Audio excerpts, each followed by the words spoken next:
Hey, good evening, everybody. KB5 MIQ Big Boy. Thought we'd talk a little bit this evening. First thing, I won a radio today. I won this FT, see what's the name of this? Hey, ham radio cat. FT8 Yaesu dual band at the main trading company, Paris, Texas, Black Friday sale this morning.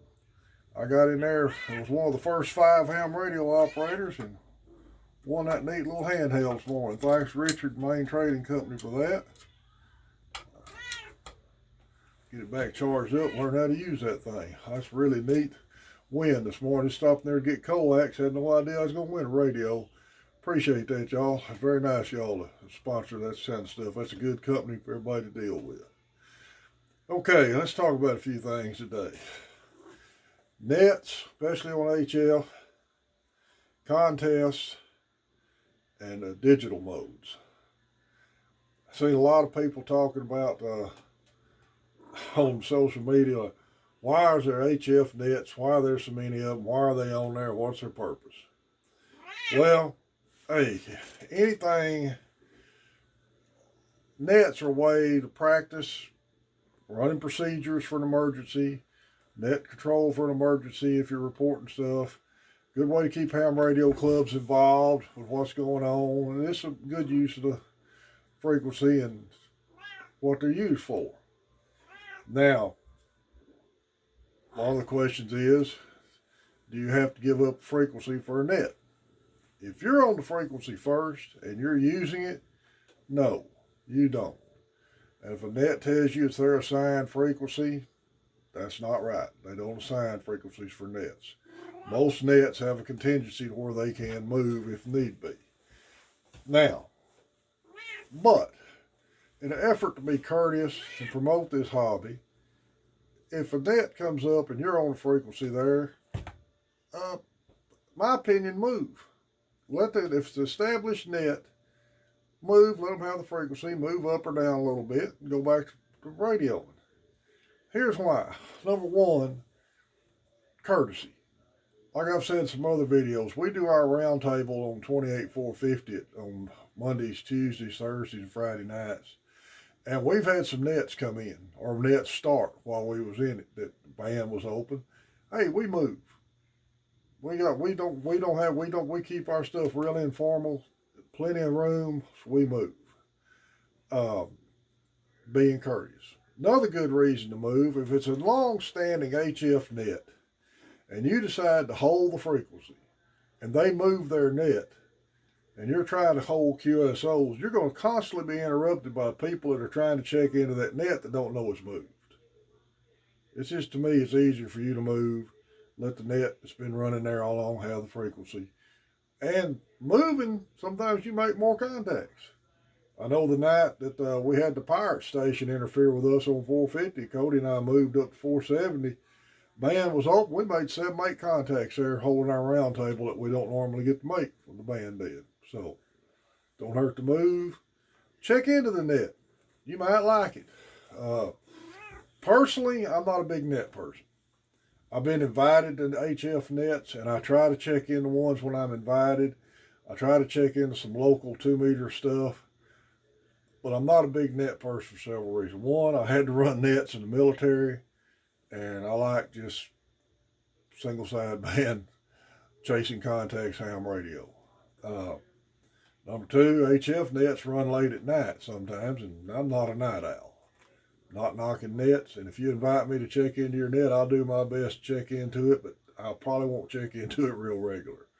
Just not one of my things. But if they come up and I'm on frequency, I'll gladly relinquish frequency and let them have their net and move around. Next thing, contests.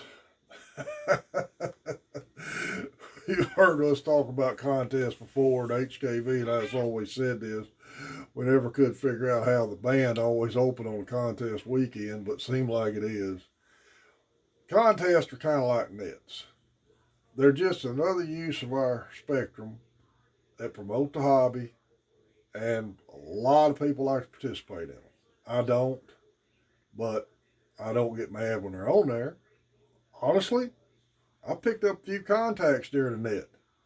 Especially if a 10-meter band is open and you're a general or above, tune up above 28.5. There's going to be some traffic up there that's not normally there. So, or figure out how to participate in the contest and participate in it. The thing we need to remember as ham radio operators, we've got to use our spectrum. That spectrum is money. The FCC is hounded constantly for commercial businesses wanting to buy or rent spectrum, pay to use spectrum of the radio. And if we don't use all our spectrum, we could stand to lose it. So if a net helps keep it going or a contest, you'll never have me complaining about them at all. Just part of the hobby. Like I say, it's one of them things, participate or don't participate.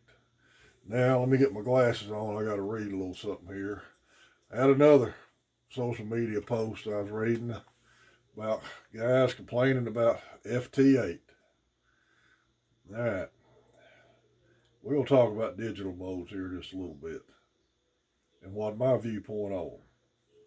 All right, let me get this ARRL modes and systems. All right. CW, that's always been referred to as the original digital mode. You've got been around since the beginning of radio, and it's usually in a digital, ready teletype section of the band. So if you want to work CW, work CW. If you don't. You've got image modes. You got amateur TV, slow scan TV. Take some special equipment, but it's part of our hobby that you have access to if you want to do it. Now let's get to digital modes. FT8, packet, PSK31, RIDI, other modes. There's all kinds of other modes. AmTOR, there's a special form of RIDI. MSK, they got other ones on here I've never even heard of. The main ones you'll see is the FT8, packet, PSK31, RIDI. I've done packet in the past. I kind of enjoyed it. The packet that I was used to doing is not there anymore. I don't believe as much as it was, but I kind of enjoyed packet. FT8. A lot of guys say, oh, FT8's not making real contacts. Just your computer talking, whatever. It's still a recognized mode that we have access to. And if you look at the band plan, phone operators usually not interfering with CW and digital operators in their section of the band. And I honestly can't remember a CW or digital mode bothering me in the phone portion of the band. Again, it's one of them aspects of our hobby. You pick what you want to run with it and run with it. And if you don't want to do that, don't. Guys want to run FT8? Hey, enjoy the hobby and have fun with it. You know, I'm an old single sideband guy, old radio operator type person from the military. I don't understand a lot of this digital stuff. In fact, I'm still having trouble with these audio visual on these videos. I'm trying to get back to turning my camera around so I put something up here, people can see it in the correct manner. But working on that. But as far as give you an example of my knowledge of digital, I was talking to the guy who runs the ham radio flea market trading post page. First time we was chatting, Ian asked me what I thought about Raspberry Pi, and I'm sitting there thinking, why is he asking me about a dessert? I had no clue what he was talking about for a few minutes, and I finally figured it out. So, if you don't want to run FT8, don't run it. Real simple. If you do the modes you want to run your station the way you want to. Be courteous to other operators, but enjoy this hobby and use the spectrum and modes we've got available to us and whatever your pocketbook will allow. That's about all I can think of for today. I want everybody to remember Main Trading Company in Paris, Texas. Excellent. They're online and they've got the walk-in store in Paris. We'll have a picture of Richard Lenore handing me that radio on the end of this video. I'm gonna put on it. your club Facebook pages. 4 States Amateur Radio, Cowtown Amateur Radio, Shreveport Amateur Radio, Dallas Amateur Radio. All good avenues for information on your local ham radio. Ham Radio Facebook pages, Ham Radio Flea Market Trading Post, Amateur Radio Elmer's, Texas Amateur Ham Radio, Ham Radio 2.0, all good places for information. We have our weekly 10-meter roundtable, Mondays, Tuesdays, Thursdays, Friday nights, usually around 28,450, starting at 7:30 Central Standard Time. If you hear us, please check in. Any of these 3 calls, my call, KB5MIQ, W5DLX, or WD5HKV, hear any of them calls, please check in with us. Well, thank everybody who subscribed to the channel.